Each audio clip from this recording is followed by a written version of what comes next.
Assalamualaikum warahmatullahi wabarakatuh. Perkenalkan, nama saya Yusrianti Putri dari kelas 12 IPS 4. Di sini saya akan mempresentasikan materi tentang iman kepada qada dan qadar.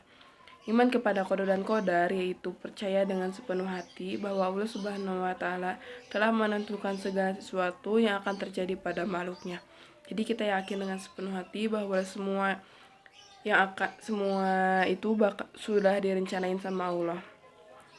Di sini ada pengertian qada dan qadar.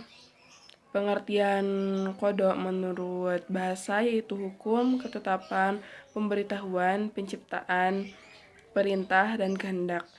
Menurut istilah yaitu ketetapan Allah sejak zaman azali terkait semua hal yang berhubungan dengan makhluk ciptaannya. Sifat dari qada ini tuh dapat diubah, contohnya rezeki. Selanjutnya di sini ada pengertian qadar. Qadar menurut bahasa artinya kepastian, peraturan, dan ukuran. Pengertian menurut istilah yaitu perwujudan dari ketetapan Allah terhadap semua yang berkenaan dengan makhluknya yang sudah ada sejak zaman azali. Qadar ini tuh sifatnya tidak dapat diubah, contohnya kematian seseorang, kelahiran seseorang.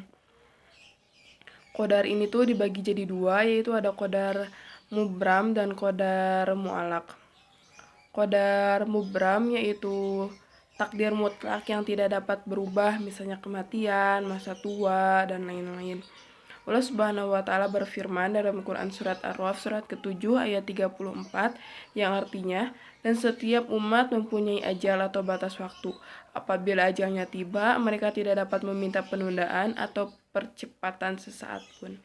Jadi kita tuh tidak bisa menunda kematian, kita tidak bisa memperlambat kematian karena kematian itu datangnya pasti. Selanjutnya ada qadar mu'alaq yang artinya itu takdir yang dapat berubah dengan doa, usaha, dan ikhtiar yang diupayakan oleh hambanya. Takdir mu'alaq ini tuh terdapat dalilnya dalam surat Ar-Ra'd surat ke-13 ayat 11 yang artinya, sesungguhnya Allah tidak akan merubah keadaan suatu kaum sehingga mereka mau mengubah keadaan yang ada pada diri mereka sendiri.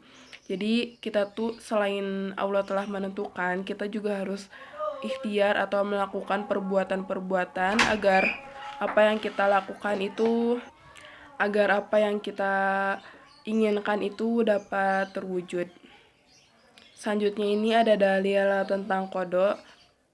Terdapat dalam Quran surat Al-Hadid surat ke-57 ayat 22 yang artinya, setiap bencana yang menimpa di bumi dan yang menimpa dirimu sendiri semuanya telah tertulis dalam kitab Lauh Mahfuz sebelum kami mewujudkannya. Sungguh yang demikian itu mudah bagi Allah Subhanahu wa taala. Di sini ada beberapa hikmah beriman kepada qada dan qadar. Yang pertama, melatih diri untuk senantiasa banyak bersyukur dan bersabar. Kedua, lebih mendekatkan diri dan tawakal kepada Allah Subhanahu wa taala. Yang ketiga, terhindar dari sifat sombong dan putus asa. Yang keempat, jiwa menjadi lebih tenang. Yang kelima, menumbuhkan optimis dan giat bekerja. Dan masih banyak lagi hikmah-hikmah yang dapat diambil dari beriman kepada iman kepada qada dan qadar. Sekian yang dapat saya sampaikan. Mohon maaf bila ada banyak kesalahan. Terima kasih atas perhatiannya. Wassalamualaikum warahmatullahi wabarakatuh.